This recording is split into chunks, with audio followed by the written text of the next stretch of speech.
Hello everyone, UPSC वाला में आप लोगों का स्वागत है। और आज हम लोग एक इम्पॉर्टेंट डेवलपमेंट के बारे में डिस्कस करने वाले हैं। That is about AK-203 automatic rifle, Kalashnikov rifle के बारे में।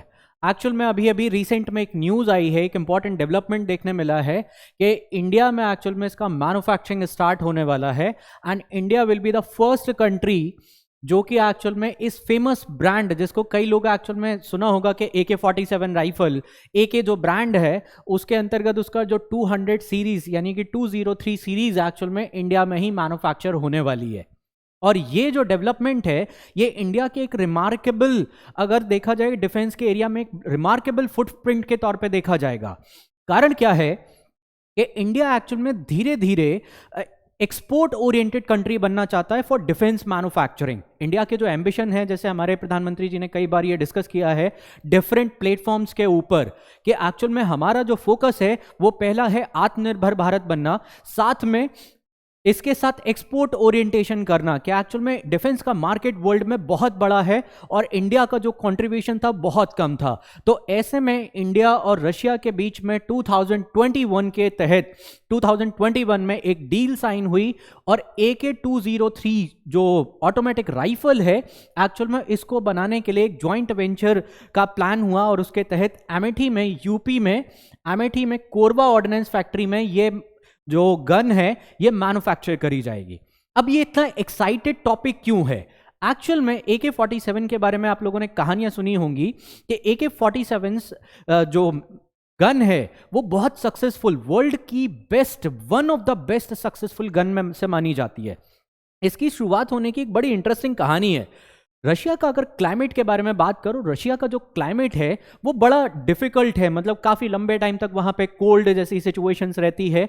तो ऐसे में कई सारी जो पुरानी गन हुआ करती थी उनके साथ में एक डिफिकल्टी आती थी कि कॉइल फेल हो जाती थी, कि जो गन है उसमें जो कॉइल होती है जिससे फायर होता है वो कई बार जाम हो जा रही है, कई बार अटक जा रही है, फेल होने के चांसेस रहते हैं। तो ऐसे में रशिया की जो आर्मी थी उसके लिए डिफिकल्टीज पैदा हो रही थी। और इसी बीच में यहां पे एक पर्सन आए, उन्होंने एक नया इंजीनियरिंग स्टाइल डेवलप किया और वहां पे पहली गन, ठीक है, AK-47 के नाम से निकली। कैलाशनिकोव, उन्हीं के नाम पे जो पर्सन है कैलाशनिकोव के नाम पे ही एक्चुअल में इसका नाम रखा गया है AK-47। वो आज तक की वर्ल्ड की सबसे सक्सेसफुल ऑटोमेटिक गन के तौर पे देखी जाती है। उसका कारण है कि ये गन की खूबी इतनी बढ़िया है कि आप उसको किसी भी टेम्परेचर पे, किसी भी क्लाइमेटिक कंडीशन में, आप किसी भी सिचुएशन में चलाओ, उसमें कोई भी प्रॉब्लम नहीं आती। इनफैक्ट इसके बारे में इतना भी कहा जाता है कि इसको अगर आप 1 साल पानी के अंदर भी डाल के रखो तब भी ये गन वैसी की वैसी निकलेगी और इमीडिएटली फायरिंग स्टार्ट कर देगी। आप इसको ज़्यादा कुछ इसको सेव करने की, जंग लगने की ऐसी प्रॉब्लम्स एक्चुअल में इसमें नहीं देखे जाती। इसीलिए AK-47 एक्चुअल में इसको तुम्हारा चलाना जितना कंफर्टेबल है और उतना ही इसका रख रखाव यानी मेंटेनेंस आसान है। इसीलिए ये सबसे इंपॉर्टेंट या फेवरेट, अगर पूरे वर्ल्ड में अगर तुम देखो तो मैक्सिमम जो आर्मीज हैं वो AK-47 या इसके अपडेटेड वर्जन को एक्चुअल में प्रेफर करते हैं। और इंडिया के लिए इसीलिए एक्साइटमेंट है कि इंडिया को काफ़ी लंबे टाइम से इस तरह के जो ऑटोमेटिक मिसाइल जो गन्स हैं, ऑटोमेटिक गन्स जिनकी हम बात कर रहे हैं, उनकी कहीं ना कहीं कमी खल रही थी। हम डिफरेंट कंट्रीज़ के ऊपर डिपेंडेंट थे कि हम कहीं से अमेरिका से, फ्रांस से या इजराइल से, किसी अलग अलग कंट्री से कहीं ना कहीं बाय करते थे और उनको हमारी कंडीशन में एडजस्ट होने में या उनमें कई सारी डिफिकल्टीज आती थी। तो इसका सबसे बेस्ट अल्टरनेटिव था AK सीरीज की कोई भी गन। तो 2021 में इंडिया और रशिया के बीच में एक्चुअल में डिफेंस टाई अप होता है और यहाँ पे एक जॉइंट वेंचर के तौर पे लगभग 6 लाख से ज़्यादा गन बनाने का प्लान होता है। अब सबसे इंपॉर्टेंट चीज़ ये है इस गन के साथ में कि ये इंडिया अपनी सेल्फ रिक्वायरमेंट के लिए भी बनाएगा, साथ में इसको एक्सपोर्ट ओरिएंटेड प्लान के पर्पज से भी डेवलप करेगा। तो अगर तुम इसके फीचर्स की बात करो, जैसे मैं यहाँ पे देख पा रहा हूँ, दिखा पा रहा हूँ आप लोगों को कि ये देखो एक्चुअल में ये इस तरह की गन है। इनफैक्ट मेरे लिए भी एक बहुत प्राउड मोमेंट रहा है कि एक्चुअल में 2019 में जब रशिया से कहीं ना कहीं जो उनकी कंपनी है वो जब इंडिया में आके डिफेंस एक्सपो में तुम्हारा कहीं ना कहीं यहाँ पे एक प्रोसेस इनिशिएट कर रही थी AK-203 के लिए, तो अब उस टाइम पे मैं भी वहाँ पे मौजूद था। ठीक है, तो उस टाइम पे मैंने भी इस चीज़ को देखा है वहाँ पे लाइव के किस तरीके से वर्क करती है। कई सारे डिफेंस पर्सनल्स भी आके एक्चुअल में कहीं ना कहीं इसके बारे में देख के गए थे, तो वहाँ से ये प्रोसेस स्टार्ट हुई थी एंड 2021 में एक्चुअल में ये डील ऑफिशियली साइन करी गई थी। अब इसके फीचर्स देखते हैं। ये एक्चुअल में कुछ मेरी पर्सनल फोटोज हैं कि वहाँ पे डिफेंस एक्सपोज वगैरह में इसके कैलिबर जो कहीं ना कहीं बुलेट्स जो लगाई जाती हैं उनका यहाँ पे शोकेस था। ये गन है एक्चुअल में। अब इस गन में देखोगे तो ये 5.45 mm का कैलिबर का गन है, ठीक है। और इसका वेट अगर देखोगे तो अराउंड 3.8 kg लाइट वेटेड मानी जाती है और रेंज 800 मीटर के आसपास, ठीक है। साथ में 30 राउंड मैगजीन्स के आसपास। तो इसकी ये क्षमता है कि बहुत लाइट वेटेड है और बहुत एडजस्टेबल है। मतलब आप इतनी समझ सकते हो कि यहां पे देखने में समझ में आ रहा होगा कि इसको हैंडी करना बहुत आसान होता है। लिटरली में हैंडी करना इसको बहुत आसान होता है, ठीक है। इसकी तुम्हारी जो यहाँ पे जो मैगजीन चेंज करना वो भी बहुत क्विक है कि आप तुरंत आपने कहीं ना कहीं आपने शोकेस से अपना निकाला, इमीडिएटली उसको लगाया और तुरंत फायर करना स्टार्ट कर दिए। ये चीज़ थोड़ी सी यहाँ पे देखने मिलती है। तो हैंडी भी बहुत है, लाइट वेटेड है और फायरिंग रेंज भी अच्छी है। और सबसे बड़ी इंपॉर्टेंट चीज जो है वो है कि किसी भी तरह के क्लाइमेटिक कंडीशन, किसी भी तरह के टेम्परेचर के साथ एडजस्टेबल है। तो ये सबसे बेहतरीन फीचर इसके देखे जाते हैं। अब ये इंडिया और रशिया के रिलेशनशिप में किस तरीके से हेल्प करेगी, ये चीज हमें थोड़ा सा ध्यान से समझनी पड़ेगी। एक्चुअल में इंडिया रशिया के रिलेशनशिप बहुत पुराने हैं। इनफैक्ट अगर देखा जाए तो 1950 से, जब से इनफैक्ट इंडिया आज़ाद हुआ, एक प्रॉपर फॉरेन पॉलिसी में गया, तो 1950 से ही हमारे रिलेशनशिप डेवलप हुए, राइट। नेहरू जी के टाइम से ही डेवलप हुए।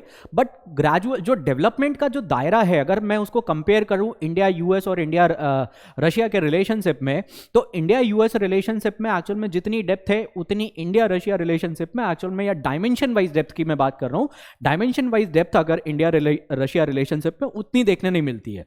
यानी कि हमारा जो इंडिया यूएस के साथ रिलेशनशिप है उसमें हम कह सकते हैं कि डिफरेंट डिफरेंट डायमेंशन है, जैसे डिफेंस हो गया, ट्रेड हो गया, ठीक है, कल्चर वगैरह की बात करें, साइंटिफिक डेवलपमेंट की बात करें, तो ऐसे कई सारे एरिया है। बट रशिया के साथ अगर देखा जाए, रशिया के साथ जो रिलेशनशिप है उनकी जो डेप्थ है वो एक्चुअल में कहीं ना कहीं डिफेंस प्रोक्योरमेंट में ज़्यादा मिलती है। उसका कारण है कि रशिया स्ट्रैटेजिकली हमारे से बहुत ज़्यादा डिस्टेंस मेंटेन करता है। इनफैक्ट डिस्टेंस अच्छी खासी, जोग्राफिकल डिस्टेंस ज़्यादा है और जोग्राफिकल बैरियर होने की वजह से इंडिया रशिया रिलेशनशिप में उतनी डेप्थ कई बार ट्रेड के पॉइंट ऑफ व्यू से नहीं आती है। अब उस चीज को कंपनसेट करने के लिए हमारे लिए जरूरी था कि एक्चुअल में हम सिक्योरिटी डायमेंशन को और मजबूत करें। ये बहुत जरूरी होता है कि अगर कहीं पे अगर हम लैग कर रहे हैं तो उसको दूसरी जगह से कंपनसेट करा जाना चाहिए।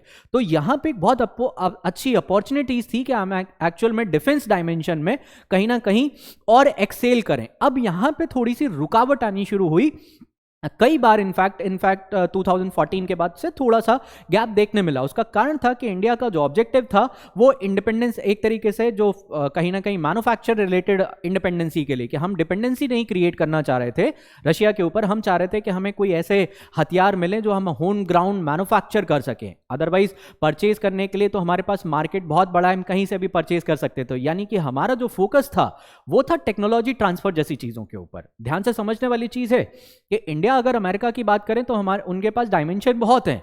इंडिया रशिया की अगर रिलेशनशिप की बात करें तो यहाँ डायमेंशन लिमिटेड है कि हम एक्चुअल में डिफेंस में बातचीत कर सकते हैं। ट्रेड हमारे पास लिमिटेड है, ट्रेड नहीं है उतना ज़्यादा। साइंस वगैरह में हम बात कर सकते हैं, कल्चरल डायमेंशन में बात कर सकते हैं। तो अब जो ट्रेड का कंपनसेशन है वो कहाँ से किया जाए, तो ट्रेड का कंपनसेशन एक्चुअल में डिफेंस से ही किया जाता है। तो डिफेंस से करने के लिए अब यहाँ पे थोड़े से लिमिटेशन देखने मिले थे। लिमिटेशन ये थे कि कभी भी रशिया का इंटेंशन नहीं रहता था टेक्नोलॉजी ट्रांसफर जैसी चीज़ों के लिए, लेकिन हमारे लिए, हमारी सेफगार्ड के लिए, हमारी एक तरीके से जो मैन्युफैक्चर डिपेंडेंसी है उसको कम करने के लिए हमारे लिए ज़रूरत थी। तो ये जो अंडरस्टैंडिंग बनी इंडिया और रशिया के बीच में इस गन को लेके, ये बहुत रिमार्केबल स्टेप है। इसके पहले ब्रह्मोस को लेके भी हो चुका है कि ज्वाइंट मैन्युफैक्चरिंग है। तो ये ज्वाइंट मैन्युफैक्चरिंग एक्चुअल में इंडिया रशिया के रिलेशनशिप को और डेप्थ देगा डिफेंस में। स्पेसिफिकली इंडिया की बात करें तो इंडिया की जो आर्म फोर्सेस की रिक्वायरमेंट है उसको फुलफिल करेगा।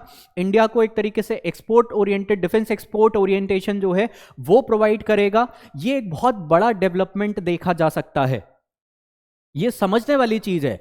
इनफैक्ट मैं इसमें एक चीज और ऐड करूंगा यहाँ पे, बहुत जरूरी है वो चीज समझना कि इंडिया रशिया रिलेशनशिप का टेस्ट है, क्योंकि अभी रिसेंट में अगर देखा जा रहा था बहुत सारे हिकअप्स इंडिया रशिया रिलेशनशिप में देखे जा रहे थे। जैसे हम लोगों ने अभी देखा होगा कि रशिया यूक्रेन वाले मैटर पे कहीं ना कहीं एक एब्सटेन की सिचुएशन बना के रखी थी यूनाइटेड नेशन के अंदर, यूएन सिक्योरिटी काउंसिल में, जो कहीं ना कहीं एक रेजोल्यूशन दिए जा रहे थे अमेरिका की तरफ से, रेजोल्यूशन पास हो रहे थे, उससे हमने एब्सटेन करके रखा था। और चाइना की प्रॉक्सिमिटी रशिया के साथ ज्यादा बढ़ रही थी, तो ऐसे में थोड़े से इंडिया रशिया रिलेशनशिप में हिकअप्स आ रहे थे, और उसी यूक्रेन वॉर की वजह से ये मैन्युफैक्चरिंग डिले होता हुआ दिख रहा था। तो ये जो अचानक से न्यूज आई है, ये एक पॉजिटिव सिग्नल है कि रशिया भी उतना ईगर है, इंडिया तो ऑलरेडी ईगर था कहीं ना कहीं इस चीज के लिए। तो ये बहुत अच्छा कॉम्बिनेशन है कि इससे रशिया इंडिया के रिलेशनशिप को और गहराई मिलेगी। तो ये अच्छा डेवलपमेंट है। तो आज के लिए आप लोगों के लिए इतना ही। All the best. Thank you.